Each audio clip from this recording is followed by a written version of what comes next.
Hi, welcome to my YouTube channel. ನಾನು ನಿಮ್ಮ Akshata. Welcome back to Akshata's beauty logs. ಇವತ್ತು ಯಾರೆಲ್ಲ ನನ್ನ ಚಾನಲ್ಗೆ ಹೊಸ್ದಾಗಿ ಭೇಟಿ ನೀಡ್ತಿದ್ದೀರಾ, ಪ್ಲೀಸ್ ಸಬ್ಸ್ಕ್ರೈಬ್ ಮಾಡ್ಕೊಂಡು ನೋಡ್ಕೊಳ್ಳಿ. ಹಾಗೆ ಪಕ್ಕದಲ್ಲಿರೋ ಬೆಲ್ಲೈಕನ್ ಕೂಡ ಪ್ರೆಸ್ ಮಾಡಿ. ಸೊ ಇವತ್ತಿನ ವಿಡಿಯೋನ ನೋಡೋಣ ಬನ್ನಿ. ನಾನಿವತ್ತು 2 ಆಲೂಗಡ್ಡೆನ ತೊಗೊಂಡಿದ್ದೀನಿ, ಯಾಕಂದರೆ ಫಿಂಗರ್ ಚಿಪ್ಸ್ ಮಾಡಬೇಕು ಅಂತ ಮನೆಯಲ್ಲೇ ಸಿಂಪಲ್ಲಾಗಿ ಈಸಿ ಮತ್ತು ಬೇಗ. ಈಗ ರೇನಿ ಸೀಸನ್ ಅಲ್ಲ, ಸ್ವಲ್ಪ ಕರುಮ್ ಏನಾದರೂ ಬೇಕು ಅಂತ ಅನಿಸುತ್ತಾ, ಹಾಗಾಗಿ ಸೊ ಅದನ್ನು 2 ಆಲೂಗಡ್ಡೆನ ಸಿಪ್ಪೆಯನ್ನು ತೆಗೆದಿಟ್ಕೊಳ್ಳೋಣ. ಒಂದು ಬೌಲ್ನ ತೊಗೊಂಡಿದ್ದೀನಿ ನಾನು. ಆ ಬೌಲ್ಗೆ ಇಷ್ಟು ಸ್ವಲ್ಪ ಉಪ್ಪು ಹಾಕ್ತಿದ್ದೀನಿ. ಉಪ್ಪು ಹಾಕಿ ಇದನ್ನು ನೀಟಾಗಿ ಕಟ್ ಮಾಡ್ಕೊಳ್ಳೋಣ. ಸೊ ಬನ್ನಿ ಕಟ್ ಮಾಡ್ಕೊಂಡು ಬರೋಣ. ನೋಡಿ, ಕಟ್ ಮಾಡಿದ್ದಾಯಿತು. ಸೊ ನಿಮಗೆ ಯಾವ ಥರ ಬೇಕೋ ಆ ಥರ ಕಟ್ ಮಾಡ್ಕೋಬೋದು. ಫಿಂಗರ್ ಚಿಪ್ಸ್ ಅಂದರೆ ಸ್ವಲ್ಪ ಉದ್ದುದ್ದಗನೇ ಇರುತ್ತಲ್ಲ, ಒಂದು ಲೆವೆಲಿಗೆ ಕಟ್ ಮಾಡ್ಕೊಳ್ಳಿ. ಜಾಸ್ತಿ ದಪ್ಪನೂ ಬೇಡ, ಜಾಸ್ತಿ ತಿಳುವು ಬೇಡ. ಅಂದರೆ ಎಣ್ಣೆ ಜಾಸ್ತಿ ತಿಳುವಾದರೆ ಎಣ್ಣೆ ಒಳಗೆ ಬೇಗ ಫ್ರೈ ಆಗಿಬಿಡುತ್ತೆ. ಹಾಗಾಗಿ ಸೊ ಇದನ್ನೆಲ್ಲ ನಾನು ಉಪ್ಪು ನೀರು ಅಂದರೆ ನೀರನ್ನ ತೊಗೊಂಡು ಅದರಲ್ಲಿ ಉಪ್ಪು ಹಾಕಿದ್ನಲ್ಲ ಅದರಲ್ಲಿ ಹಾಕ್ತಿದ್ದೀನಿ. ಹಾಕಿ ಒಂದು 2 ನಿಮಿಷ ಬಿಡೋಣ. ಹಾಗೆ ಒಂದು ಸೈಡು ನಾವು ಒಂದು ಬಾಣಲಿ ತೊಗೊಂಡು ಅದಕ್ಕೆ ನೀರನ್ನ ಹಾಕೋಣ. ಸೊ ಒಂದು 2-3 ಸಾರಿ ಚೆನ್ನಾಗಿ ತೊಳೆದು ನೆನೆಲಿಡಿ. ನೋಡ್ತಿರ್ಬೇಕು.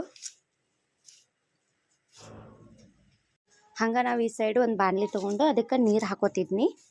ಇದನ್ನು ಗ್ಯಾಸ್ ಮೇಲೆ ಇಡ್ರಿ ಬಾಣಲಿನ. ಸೊ ಇವೆಲ್ಲ ಫಿಂಗರ್ ಚಿಪ್ಸ್ನ ಇರ್ತಾವಲ್ಲ, ಇದೆಲ್ಲನೂ ಕೂಡ ಈ ನೀರಿಗೆ ಹಾಕಿದ ತಕ್ಷಣ ಅದು ನೀರು ಚೆನ್ನಾಗಿ ಕುದಿಬೇಕು. ಸೊ ನೋಡ್ತಿರ್ಬೇಕು, ಚೆನ್ನಾಗಿ ಕುದಿಬೇಕು ನೀರು. ಒಂದು 5 ನಿಮಿಷ ಕುದಿಯೋಕೆ ಬಿಡಿ ಅದನ್ನು. ಸೊ ನೋಡಿ, ಚೆನ್ನಾಗಿ ಕುದಿ ಬರತೈತಿ. ಈ ಥರ ಕುದಿ ಬಂದಾಗ ಒಂದು ಸ್ಪೂನಿಂದ ತೆಗೀರಿ. ಸ್ಪೂನ್ ಯಾವ ಥರ ಇರಬೇಕಂದ್ರೆ ಸ್ವಲ್ಪ ನೀರನ್ನ ಬಿಡಬೇಕು, ಆ ಥರ ಸ್ಪೂನ್ ತೊಗೊಂಡು ತೆಗೀರಿ. ಫೈನಲಾಗಿ ಈ ಹದಕ್ಕೆ ಬರಬೇಕಂದ್ರೆ ಇಷ್ಟು ಚೆನ್ನಾಗಿ ಕುದಿಬೇಕು. ಅದು ಕಳ ಅಂತ ಎಷ್ಟು ಚೆನ್ನಾಗಿ ಕುದಿಯುತ್ತಾ ಅಷ್ಟು ಚೆನ್ನಾಗಿ ಫಿಂಗರ್ ಚಿಪ್ಸ್ ಬರ್ತಾವೆ. ಸೊ ಅವನ್ನೆಲ್ಲ ತೊಕ್ಕೊಂಡು ಒಂದು ಕಾಟನ್ ಬಟ್ಟೆನ ತೊಗೊಳ್ಳಿ. ಸೊ ಈ ಥರ ನಾನು ಕಾಟನ್ ಬಟ್ಟೆನ ತೊಗೊಂಡಿದ್ದೀನಿ. ಈ ಕಾಟನ್ ಬಟ್ಟೆನ ಒಂದು 2-3 ಫೋಲ್ಡ್ ಮಾಡಿ, ನಾ ಇವಾಗ ನೀರಿನಲ್ಲಿ ಕುದಿಸ್ಕೊಂಡಿದ್ವಲ್ಲ ಫಿಂಗರ್ ಚಿಪ್ಸು, ಅದನ್ನೆಲ್ಲ ಇದ್ರೊಳಗೆ ಹಾಕ್ಕೊಳ್ಳೋಣ. ಸ್ವಲ್ಪ ನೀರು ಬಸಿದು ಹಾಕ್ಕೊಳ್ಳಿ. ಸೊ ಹಾಕ್ಕೊಂಡು ಅದನ್ನು ಒಂದು 5 ನಿಮಿಷ ಮುಚ್ಚಿಡಿ.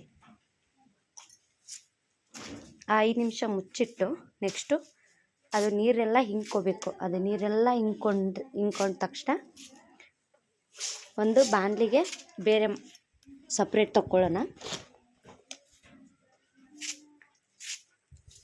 ಸೊ ನಾನಿವಾಗ ಇದಕ್ಕೆ ಕಾರ್ನ್ಫ್ಲೋರ್ ಹಾಕ್ತಿದ್ದೀನಿ. ಎಕ್ಸಲೆಂಟ್ ಕಾರ್ನ್ಫ್ಲೋರ್ ಅಂತಂದು ನಾವು ತೊಗೊಂಡಿರೋದು. ಇದು ಎಲ್ಲ ಕಡೆನೂ ಅವೈಲೇಬಲ್ ಐತಿ. ಬೆಟರ್ ನೀವು ಸ್ವಲ್ಪ ಕುಲ್ಲ ತೊಗೊಂಡು ಬರ್ರಿ, ಚೆನ್ನಾಗಿರುತ್ತಾ. ಇದಕ್ಕಿದೇ ಒಂದೇ ಮಟೀರಿಯಲ್ ಸಾಕು. ನಿಮ್ಮ ಮನೆಯಲ್ಲಿ ಕಾರ್ನ್ಫ್ಲೋರ್ ಇಲ್ಲ ಅಂತ ಅಂದರೆ ನೀವು ಏನು ಮಾಡಬೇಕು ಅಂತಂದರೆ ಅಕ್ಕಿ ಹಿಟ್ಟಿರುತ್ತಲ್ಲ, ಅಕ್ಕಿ ಹಿಟ್ಟು ಮತ್ತು ಸ್ವಲ್ಪ ಜೋಳದ ಹಿಟ್ಟು ಎರಡನ್ನೂ ಮಿಕ್ಸ್ ಮಾಡಿದರೆ ಸಾಕು. ಇಲ್ಲ ಜೋಳದ ಹಿಟ್ಟು ಬದಲು ಮೈದಾ ಹಿಟ್ಟನ್ನು ಕೂಡ ಮಿಕ್ಸ್ ಮಾಡ್ಬೋದು, ಒಬ್ಬೊಬ್ರು ಮಾಡ್ತಾರೆ. ಸೊ ನಾನು ಅದನ್ನ ಚೆನ್ನಾಗಿ ಮಿಕ್ಸ್ ಮಾಡಿಕೊಂಡು ಒಂದು ಸೈಡು ಬಾಣಲಿ ಒಳಗೆ ಎಣ್ಣೆನ ಹಾಕ್ಕೊಂಡಿನಿ. ಎಣ್ಣೆ ನೋಡಿ, ಎಣ್ಣೆ ಕರೆಕ್ಟಾಗಿ ಕಾದ ತಕ್ಷಣ ಅದಕ್ಕೆ ಇವಾಗ ಒಂದೊಂದೇ ಬಿಟ್ಕೊಳ್ಳೋಣ. ಸೊ ಉಪ್ಪು ಹಾಕೋ ನೆಸಸರಿ ಇರಲ್ಲ ಇವಾಗ.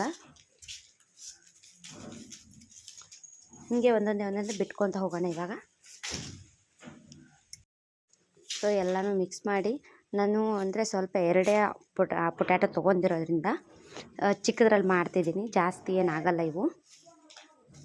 ಚೆನ್ನಾಗಿ ಇದು ಆಯಿಲಲ್ಲಿ ಮಿಕ್ಸ್ ಆಗಬೇಕು.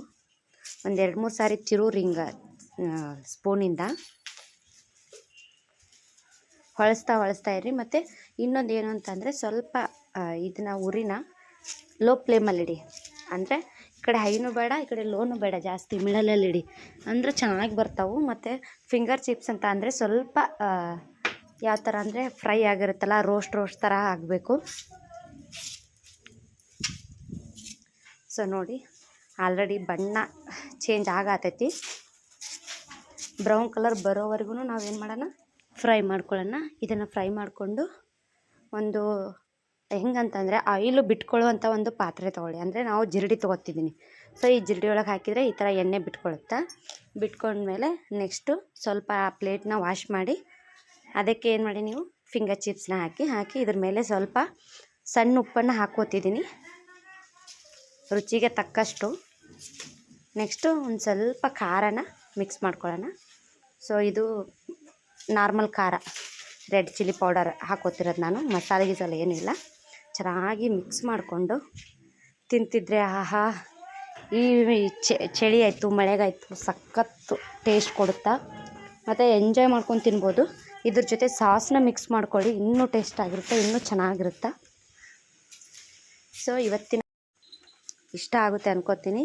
ಸೊ ಇಷ್ಟ ಆದರೆ ಒಂದು ಲೈಕ್ನ ಕೊಡಿ, ಹಾಗೆ ಕಮೆಂಟ್ ಮೂಲಕ ನಿಮಗೆ ಯಾವ ಥರ ಬಂತು ಅಂತ ತಿಳಿಸಿ ಟ್ರೈ ಮಾಡಿದರೆ.